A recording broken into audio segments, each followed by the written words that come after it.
আকবর ও বীরবলের গল্প। রাজসভায় বুদ্ধির পরীক্ষা। একবার বাদশাহ আকবরের মনে এক অদ্ভুত খেয়াল এলো। তিনি তার রাজসভার জ্ঞানী ও বুদ্ধিজীবীদের বুদ্ধি পরীক্ষা করতে চাইলেন। তিনি দরবারের সবার সামনে একটি সাদা বোর্ড রাখলেন এবং তাতে একটি সরল রেখা আঁকলেন। এরপর আকবর বললেন, এই রেখাটিকে কেউ না মুছে ছোট করতে পারলে তাকে আমি বড় পুরস্কার দেব। সবাই অবাক হয়ে তাকিয়ে রইল। রেখা না মুছে কিভাবে তাকে ছোট করা সম্ভব?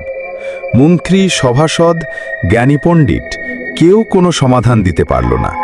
সবাই হতাশ হয়ে একে অপরের মুখের দিকে তাকাতে লাগল। এমন সময় বীরবল এগিয়ে এলেন। তার মুখে এক চিলটে হাসি।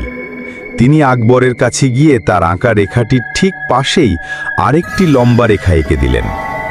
আকবর বীরবলের দিকে তাকিয়ে কিছু বুঝে ওঠার আগেই বীরবল বললেন, জাহাপনা, দেখুন, আপনার আঁকা রেখাটি এখন আগের চেয়ে ছোট দেখাচ্ছে।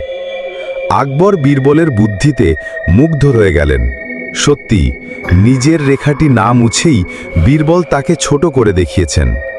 আকবর তার বুদ্ধিমত্তা ও উপস্থিত জ্ঞানের জন্য বীরবলকে ভূরিসী প্রশংসা করলেন এবং তাকে বড় পুরস্কার দিলেন। এই গল্প থেকে আমরা